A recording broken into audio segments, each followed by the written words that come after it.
Morning students, welcome to my channel. आज हम करेंगे वर्कशीट नंबर 22 और आज का हमारा टॉपिक रहेगा समिति, घूर्णन समिति यानी रोटेशनल सिमेट्री। तो चलिए स्टार्ट करते हैं अपनी वीडियो। कुछ आकृतियाँ सममित दिखाई देती हैं परंतु आपको इसकी कोई सममिति रेखा प्राप्त नहीं होती। इसको किसी प्रकार से मोड़ने पर दोनों आधे भाग संपाती नहीं होंगे। फिर भी केंद्र बीच वाले स्थिर या निश्चित बिंदु के पारित घुमाव पहले जैसा आकार होता है। जब कोई वस्तु घूर्णन करती है तो उसके आकार और माप में कोई परिवर्तन नहीं होता। यानी कि हम घुमाते हैं पिक्चर को तो वो उसी आकार में दिखाई देती है, उसके माप में और आकार में कोई परिवर्तन नहीं होता। उसके आकार और माप में कोई परिवर्तन नहीं होता। घूर्णन उस वस्तु को एक निश्चित बिंदु के चारों तरफ घुमाता है। यह निश्चित बिंदु घूर्णन का केंद्र यानी सेंटर ऑफ रोटेशन कहलाता है। घूर्णन के दौरान घूमे गए कोण को घूर्णन कोण यानी एंगल ऑफ रोटेशन कहते हैं। घड़ियों की सुइयां जिस दिशा में घूमती हैं वह घूर्णन दक्षिणावर्त यानी क्लॉकवाइज कहलाता है, और अन्यथा अगर उल्टी दिशा में घूमती है तो वो उसको वामावर्त यानी कि एंटी क्लॉकवाइज बोलते हैं। प्रत्येक समबाहुभुज की उतनी सममित रेखाएं होती हैं जितनी उसकी भुजाएं होती हैं। चलो ये चीज़ समझ में आ गई। इसके अंदर हम किसी भी फिगर को घुमाते हैं तो हमारे पास क्या है कि वही वाली आकृति दिखाई देती है, यानी आकार और माप में कोई परिवर्तन नहीं होता। उसे घूर्णन कहते हैं। घूर्णन मतलब घुमाना, ठीक है। और जिस केंद्र को मानते हुए हम घुमाते हैं उसको घूर्णन का केंद्र बोलते हैं, और किस घूमे गए कोण को घूर्णन कोण कहा जाता है, ठीक है।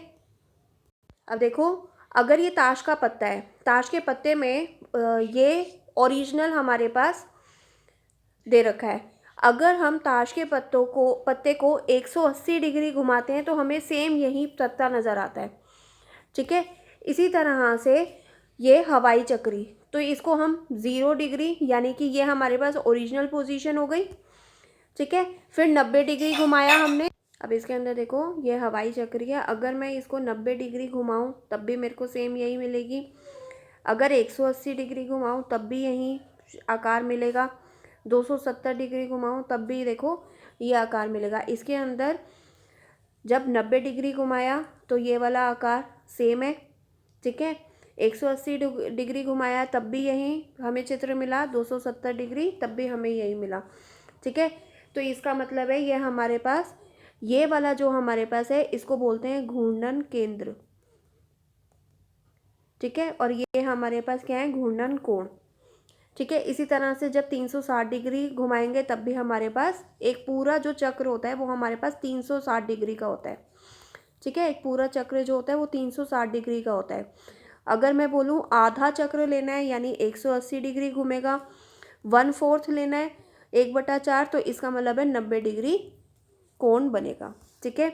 इसी तरह से देखो, रंगोली को 180 डिग्री घुमाया, 360 डिग्री घुमाया तो हमें सेम पिक्चर मिली, ठीक है। तो इसका मतलब है इन सब पिक्चर्स में हमें क्या मिला, एक घूर्णन मिला। अब देखो, घूर्णन सममिति, 4 पंखुड़ियों वाला फूल ले लिया, आकार और माप में कोई परिवर्तन नहीं होता। इसमें अगर मैं यहाँ पर, ये केंद्र है मेरा, ठीक है।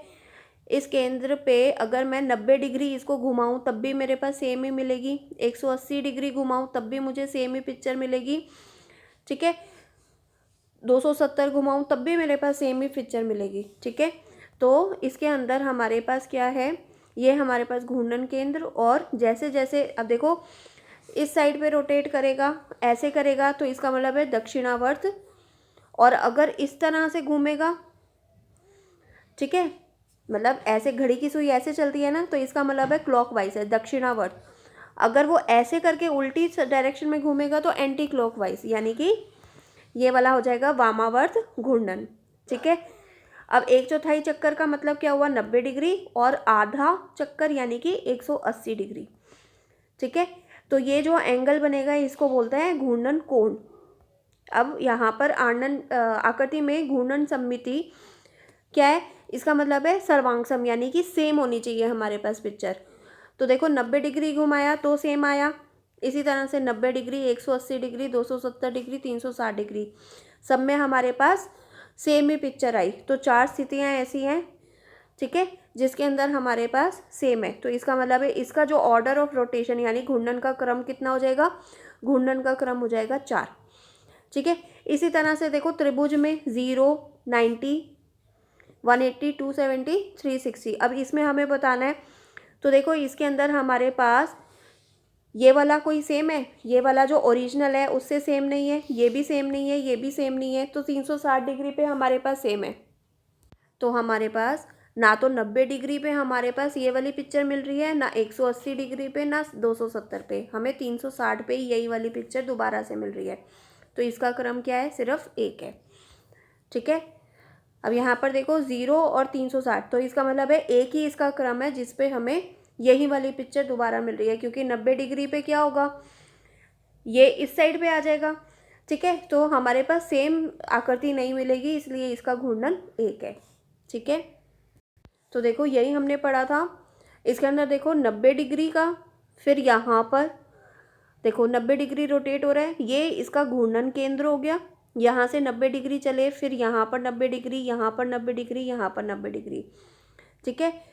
तो यहाँ पर अब हम घूर्णन कोण करेंगे। देखो एक पूरे चक्कर में 360 डिग्री का घूर्णन होता है। एक पूरे चक्कर में कितने घूर्णन का होता है, 360 डिग्री का।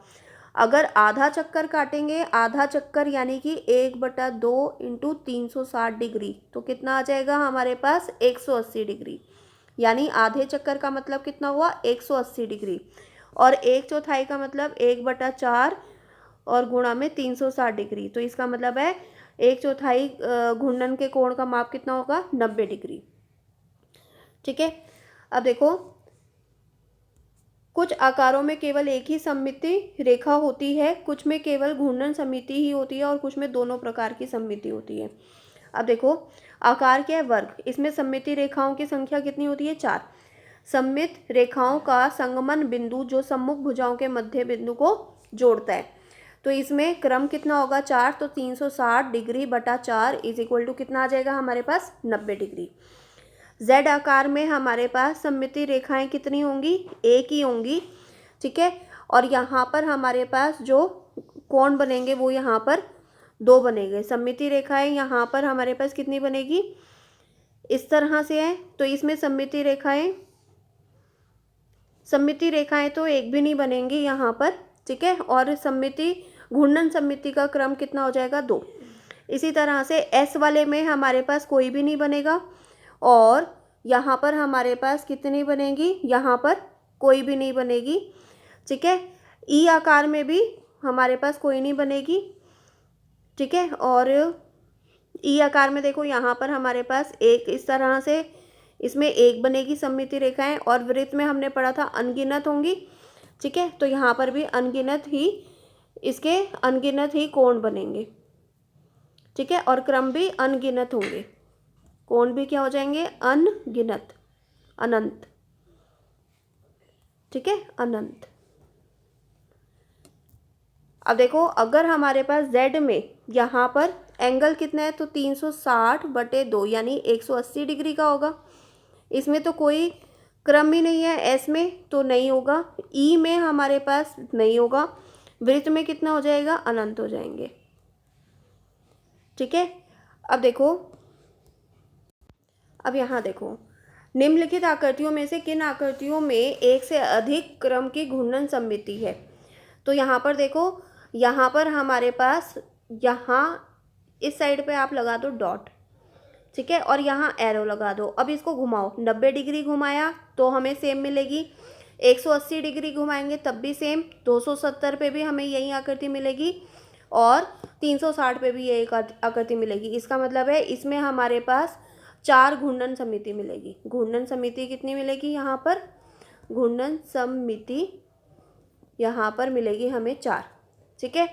अब त्रिभुज में देखो, त्रिभुज में यहाँ से मिला दो, ठीक है। अब त्रिभुज में यहाँ पर देखो हमारे पास 120 पे मिलेगी, 240 पे मिलेगी, 360 में मिलेगी। तो इसका मतलब है इसकी सममिति कितनी मिलेगी, 3, ठीक है। यहाँ पर इसको घुमाओ तो 90 डिग्री पे हमें सेम नहीं मिलेगा। फिर उसके बाद 180 डिग्री घुमाओ तो हमारे पास क्या मिलेगा। जब हम 180 डिग्री घुमाएंगे ना तो ये फिगर हमें इस तरह से मिलेगी, इस तरह से 100 डिग्री पे हमें फिगर ऐसे मिलेगी। जबकि यहाँ पर ये जो स्क्वायर दे रखे हैं, जो वर्ग दे रखे हैं, वो राइट साइड पे दिए हुए हैं। ठीक है, तो इसका मतलब 180 डिग्री पे भी नहीं मिलेगी, तो सीधा ये 360 पे मिलेगी। तो इसकी सममिति, घूर्णन सममिति कितनी हो गई, 1। अब एच पे चलते हैं। एच में सबसे पहले हम 90 डिग्री का बनाएंगे तो हमारे पास सेम नहीं मिलेगी, लेकिन 180 डिग्री पे मिलेगी और 360 डिग्री पे मिलेगी, इसलिए इसकी घूर्णन सममिति कितनी होगी, 2। ठीक है, इसी तरह से यहाँ पर देखो, यहाँ पर 120 पे मिलेगी, 240 पे मिलेगी और 360 पे मिलेगी। ठीक है, ये तीन कोण पे ये समान आकृति मिलेगी। इसका मतलब है यहाँ पर सममिति, घूर्णन सममिति कितनी हो गई, 3। ठीक है, अब ये देखो 90 डिग्री बन रहा है तो 90 पे मिलेगी, 90 डिग्री पे मिलेगी, 180 पे मिलेगी, 270 पे मिलेगी और 360 पे मिलेगी। ठीक है, तो इसका मतलब है इसकी सममिति कितनी हो गई, 4। अब देखो इसकी सममिति कितनी थी, इसकी सममिति थी 4, घूर्णन सममिति 4, इसकी सममिति 3, इसकी सममिति 1, यहाँ पर घूर्णन सममिति 2, यहाँ पर 3 और यहाँ पर कितनी है, 4। ठीक है, अब प्रत्येक आकृति के घूर्णन के सममिति का क्रम बताइए।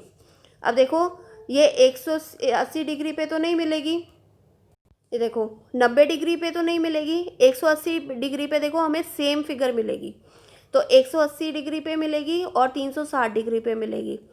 ठीक है, तो इसका मतलब है यहाँ पर देखो ये वाला जो फिगर है ए पार्ट, इसके अंदर हमारे पास 360 डिग्री 180 पे मिलेगा, तो 180। ठीक है, तो भाग कर देंगे तो हमारे पास इसकी सममिति का क्रम कितना हो जाएगा, 2। इसी तरह से देखो ये 80 डिग्री है तो ये भी 80 डिग्री होगा, ये वाला 100 डिग्री हो गया। ठीक है, तो इसका मतलब है 360 डिग्री अपॉन में 180 डिग्री, तो कितनी आ गई, सममिति का क्रम कितना हो गया, घूर्णन सममिति का क्रम हो गया 2। ठीक है, इसी तरह से यहाँ पर जो त्रिभुज है इसके अंदर हमारे पास क्या है, त्रिभुज में एक ऐसे मिला दो, एक ऐसे और एक ऐसे, तो इसका मतलब है 120 पे, 240 पे, 360 पे, तो इसका मतलब है 120 बटे में 120 सॉरी 360 अपॉन में 120, आंसर कितना आ जाएगा, 3। तो इसमें घूर्णन सममिति का क्रम कितना हो जाएगा, 3। अब देखो 90 डिग्री बन रहा है तो 360 डिग्री अपॉन में 90, इसका मतलब है घूर्णन सममिति का क्रम कितना हो जाएगा, 4। यहाँ पर भी देखो 90 डिग्री बन रहा है तो 360 डिग्री अपॉन में 90, तो यहाँ पर भी सब घूर्णन सममिति का क्रम कितना हो जाएगा, 4। ठीक है, अब देखो यहाँ पर पंचभुज बन रहा है। अब पंचभुज में हमारे पास जो कोण होता है ना वो हमारे पास 54 डिग्री का होता है, तो ये 54 डिग्री हो गया, ये 54 डिग्री हो गया और ये हमारे पास 72 डिग्री हो गया, क्योंकि त्रिभुज के 3 कोणों का योग 180 डिग्री होता है। ठीक है, तो यहाँ पर हमारे पास एक 54 डिग्री का है तो दूसरा भी 54 डिग्री और तीसरा हमारे पास कितना आ जाएगा, 72 डिग्री का आ जाएगा। तो इसका मतलब है 180 बटे में 72, तो ये हमारे 360 बटे में 72।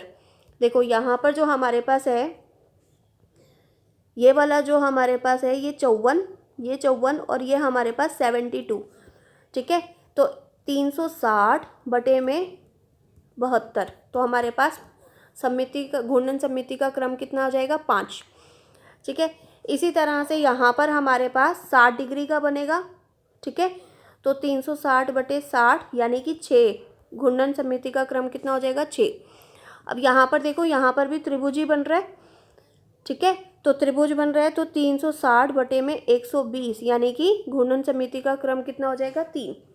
ठीक है, अब एक बार आप नोट कर लो, यहाँ पर घूर्णन सममिति का क्रम कितना बनेगा, 2, यहाँ पर बनेगा 2, यहाँ बनेगा 3, यहाँ बनेंगे 4, यहाँ पर बनेंगे 4, यहाँ पर बनेगा 5, 6 और यहाँ पर बनेगा 3। ठीक है, तो आई होप आपको अच्छे से समझ में आ गया होगा। अगर थोड़ी बहुत प्रॉब्लम हो तो दोबारा से एक बार वीडियो को देख लेना। तो वीडियो अगर आपके लिए हेल्पफुल है तो वीडियो को लाइक करना ना भूलें, चैनल पर नए हैं तो चैनल को सब्सक्राइब कर देना और वीडियो आगे अपने फ्रेंड्स में शेयर कर देना। Thank you, bye bye, have a nice day.